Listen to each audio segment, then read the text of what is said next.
আপনি যে কালকে আমার মুফতি বানাইলেন তা আমি একটু আপনার স্বীকৃতি দিতেছি আর কি, যে আপনার কাছে এত আল্লাহ মর্তবা দিয়েছে যে আপনি বললে সূর্য দাঁড়ায় থাকে।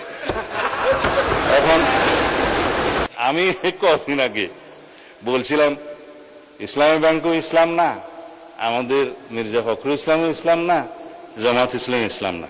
ফখরুল ভাই আমার উপরে একটু মাইন্ড করছে, যার জন্য আমি আজকে এটা নুরুল ইসলাম বলতেছি। নুরুল ইসলাম ইসলাম। তো কালকে আমাদের মাননীয় সংসদ সদস্য শাহজাহান চৌধুরী বললেন আজকাল ফতোয়া টতোয়া নেওয়ার জন্য হাটহাজারী, পটিয়া এবং লালবাগে যেতে হবে না। কোথায় যেতে হবে? সংসদে। কার কাছে? স্বরাষ্ট্রমন্ত্রীর কাছে। কয় মুফতি টুফতি আর লাগবে না, আর একটা কি যেন বলেছেন, ডট ডট দিয়েও বলেছেন। আমি তো কখনো বলি নাই যে জামাতে ইসলামী ইসলামী দল না, আপনারা নিজেরা নিজেরা টেনে আছেন। তবে আপনারা কি রকম ইসলামী দল সেটা একটু বলবো। আমি বলেছিলাম জামাত ইসলাম মানে ইসলাম না, ইসলাম ডিফারেন্ট। কিন্তু আপনি কালকে বলেছেন জামাত ইসলাম ইসলামী দল, এবং জামাত ইসলামকে জানতে হলে 100 বছরের ইতিহাস জানতে হবে। মানে স্পিকার ঘাটাঘাটি করে দেখলাম জামাত ইসলামের জন্মই হয়েছে 1941 সালের 26শে আগস্ট। মৌলানা সৈয়দ আবুল আলা মওদুদী তখন ব্রিটিশ ভারতের লাহোরে ইসলামিয়া পার্কে একটা সম্মেলনের মাধ্যমে এটা জন্ম দেন। তা এখন তো 84 বছর বয়স আপনার। জি, মাননীয়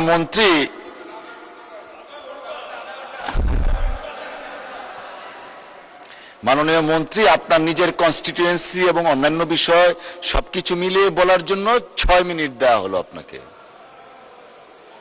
6 মিনিট। এই রাত্রে দেখি চিফ হুইপ সাহেব দেন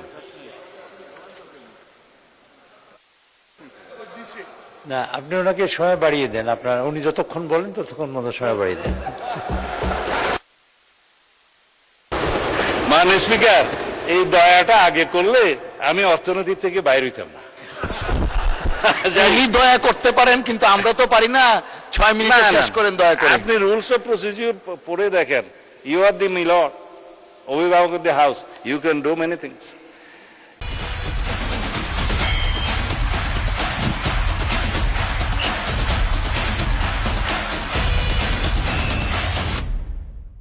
যাই হোক, এই 100 বছর তো নাই, এখন 84 বছর। 100 বছর হইতে হইতে আমি অন্তত বাঁচবো বলে মনে হয় না। তা এখন বলে বলি হ্যাঁ বালাকোট এখানে নাই জনাব, এখানে আমি বলি। কিন্তু আপনারা 1947 দেশভাগের পরে জামায়াত ইসলামী হিন্দ নামে একটা শাখা হয়েছে। কারণ আপনাদেরটা তো এটা অনেকটা আন্তর্জাতিক সংগঠনের মতো। জামায়াত ইসলামী পাকিস্তান, জামায়াত ইসলামী হিন্দ, জামায়াত ইসলামী বাংলাদেশ। কদিন আগে না কেবল আপনারা বাংলাদেশ শব্দটা আগে আনছেন, বাংলাদেশ জামাত ইসলামী আনছেন। এখন 1947 সময়ে আপনারা ইতিহাস বলতে বলছেন আপনারা পাকিস্তান চান নাই। এটা ঐতিহাসিকভাবে হইতে পারে, ভুল হইতে পারে। এখন 1971 ফির আপনারা বাংলাদেশ চান। আবার 1979 সালে শহীদ রাষ্ট্রপতি জিয়াউর রহমান ধর্মভিত্তিক রাজনীতির অনুমোদন করলে আপনারা আবার জামায়াত ইসলামী বাংলাদেশ শাখা নামে শুরু করলেন। আইডিয়াল। আচ্ছা, আচ্ছা, তারপরে জামায়াত ইসলামী হয়েছে তো বাংলাদেশ হিসাবে। এখন আমি আর জম্মু কাশ্মীর আর আজাদ কাশ্মীরের 1953 আর 74 যাওয়ার দরকার নয়, ওখানেও 2টা শাখা আছে। আন্তর্জাতিক সংগঠন হওয়া ভালো, ফায়দা অনেক।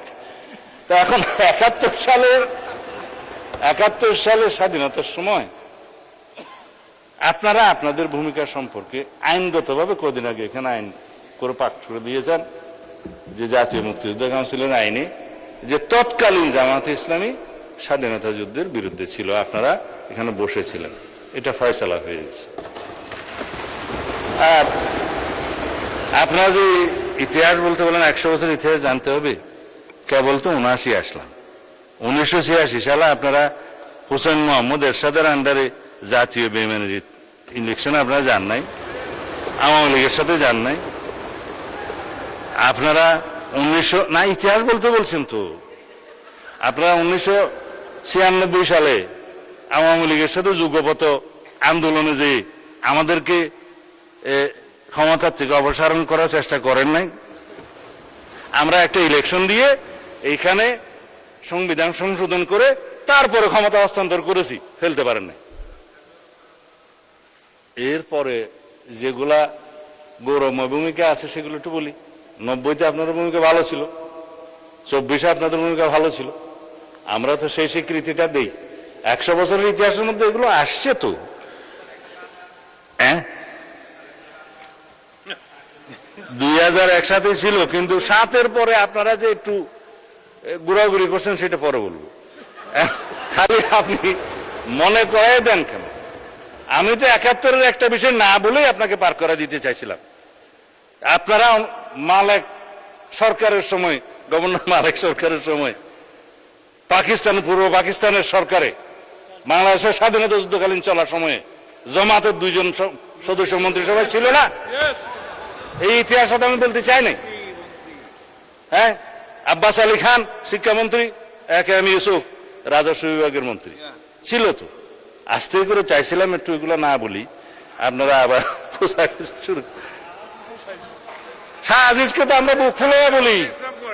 শাহ আজিজুর রহমানকে আমরা প্রধানমন্ত্রী বানাইছি আমাদের শহীদ রাষ্ট্রপতি জিয়াউর রহমান। অসুবিধা কি আমরা তো স্বীকার করি। হ্যাঁ হ্যাঁ, জামাত ছিল না তো, জামাত ছিল না। ঠিক আছে, সেই ডিবেট আপনারা করবেন, সেই ডিবেট আপনারা করবেন ফ্রম ইউর সাইড, আমরা করব না। তারপরে আপনি বললেন যে জামাত ইসলাম ইসলামী দল। ভাই সব জামাত ইসলাম ইসলামী দল আপনারা যখন বলছেন, অবশ্যই তো কি রকম ইসলামিক দল একটু পোস্টমর্টম করি।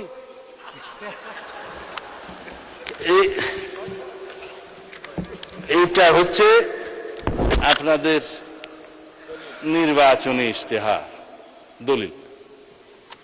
এটার মধ্যে মনে হয় 93 পৃষ্ঠা আছে, খুব রঙিন রঙিন পেজ, দেখতে খুব সুন্দর। এখন আপনারা এই পূর্ণাঙ্গ বইয়ের কোথাও কি আপনারা বলেছেন যে আমরা শরিয়া ব্যবস্থা জারি করব, শরিয়া ভিত্তিক রাষ্ট্র ব্যবস্থা করব? করেন না। জবাব আপনারা দিন। আপনারা কি কোথাও বলেছেন ইসলামী রাষ্ট্র ব্যবস্থা, ইসলামী সমাজ ব্যবস্থা বা ইসলামী বিচার ব্যবস্থা বা ইসলামী অর্থনীতি প্রতিষ্ঠা করবে? পেজগুলো ভঙ্গ করে রেখেছি এখানে, ভাগ ভাগ করে আপনাদের আর্থিক অবস্থা। তারপরে আপনারা যেটুকু পড়ছেন, আমার মনে হয় আমারও ততটুকু পড়তে হয়েছে বাজ করতে করতে। আইন ও বিচার ব্যবস্থা, দফা নম্বর 9। তারপরে আপনার দফা নম্বর মাথা উঁচু করে দাঁড়ানোর অর্থনীতি। ইসলামিক ব্যাংকিং এর ব্যবস্থা তো এখানে কোথাও লেখেন নাই আপনারা এখানে। তারপরে কি দফা? শিক্ষা ব্যবস্থায়, শিক্ষা ব্যবস্থা আপনারা লিখেছেন। মাদ্রাসা শিক্ষাকে আপনারা স্বকীয়তা বজায় রেখে কারিকুলাম আধুনিকায়ন করবেন, একবার 1 নম্বর দফায়। কেন বাংলাদেশের মানুষ কি শুধুই মাদ্রাসায় পড়ে? এখানে প্রাথমিক শিক্ষা আছে, হাই স্কুল আছে, মাদ্রাসা আছে, একটা হইতে পারত। কিন্তু আপনারা টপ পোস্টে গেলেন এবং এখানে কোথাও শরিয়া আইনের কথা আপনারা বললেন না। ওই দফাতেও ধর্ম এবং নৈতিকতা পৃষ্ঠায় আপনাদের দফা 28। এখানে আমি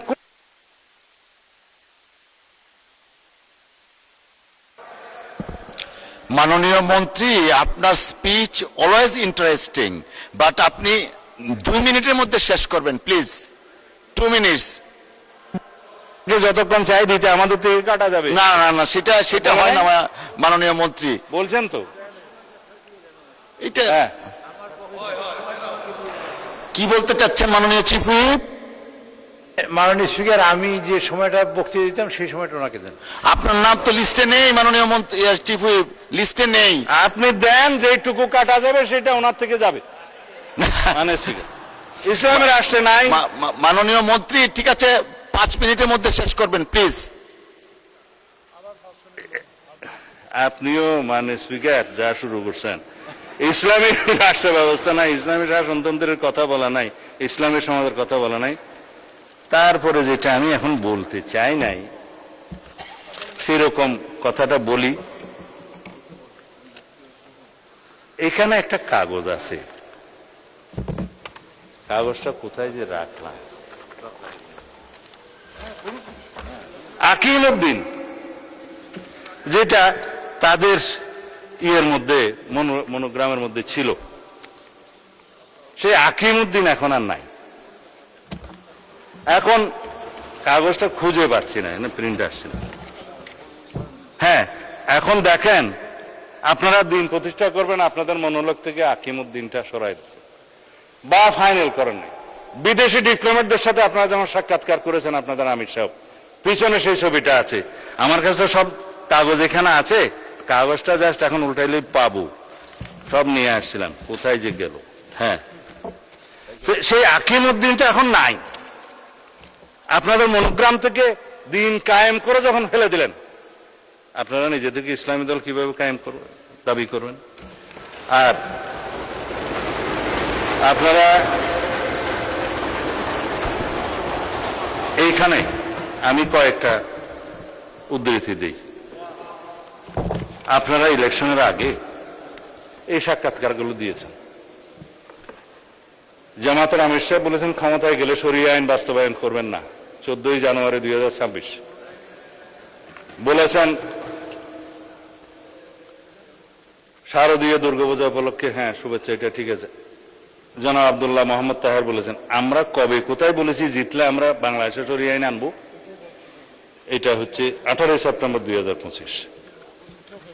তারপরে রোজা এবং পূজার মুদ্রা রেপিট উপিট, সেটা তো আমার এক ভাইজান বলেছে, আমি এখন বললাম না যেহেতু উনি এখানে প্রেজেন্ট নাই। এখন আপনাদের যে সমস্ত বক্তারা এখানে বক্তৃতা দিয়েছে এগুলো বললে তো আপনারা কিছুক্ষণ, এগুলা আছে আমার কাছে, এগুলা কিছুক্ষণ পরে আপনারা ওয়ার্কআউট করতে চাইবেন। আমি আর বললাম না, কারণ ব্যারিস্টার শাহরিয়ার কবিরের বক্তব্য বলতে চাই না, তিনি উপস্থিত নাই। তবে আমার ভাই শাহজাহান চৌধুরী তিনি বলেছেন যে আল্লাহ সিদ্ধান্ত নিয়েছেন জামাতকে ক্ষমতা নেবেন, এবং আপনি আল্লাহ এত মর্তবা দিয়েছে যে সূর্য দাঁড়িয়ে থাকে। এটা আমার ভাইয়ের যে মর্তবা, আপনি এটা রেকর্ড ভিডিও আছে। বলেন আপনি যে কালকে আমার মুফতি বানাইলেন, তা আমি একটু আপনার স্বীকৃতি দিতেছি আর কি, যে আপনার কাছে এত আল্লাহ মর্তবা দিয়েছে যে আপনি বললে সূর্য দাঁড়ায় থাকে। এখন জামাত ইসলামীকে একটা ভোট দিলে আপনি 18 কোটি মানুষের নামাজ সওয়াব পাবেন। যেহেতু এখানে এমপি সাহেব আছে, আমি এটা বলতে পারি, ইতি জনাব আমির হামজা মাননীয় এমপি। এইভাবে বলতে বলতে বলতে বলতে কত বলতে পারবো তা জানি না। তবে আপনারা সর্বশেষ জেনে রাখুন, মওদুদ ইসলাম বনাম মদিনার ইসলাম নিয়ে একটা বই লেখা হয়েছে, এবং যেগুলো আকাবির যারা মুরব্বীরা, কবির থেকে আকাবির আসে আর কি, প্লুরাল, মওদুদি রচনাবলী প্রসঙ্গে আকাবিরদের পর্যালোচনা। এত কিছু বলবো না, যেহেতু মাননীয় স্পিকার সময়ের দিক থেকে খুব কিপটামি করতেছে, সেই জন্য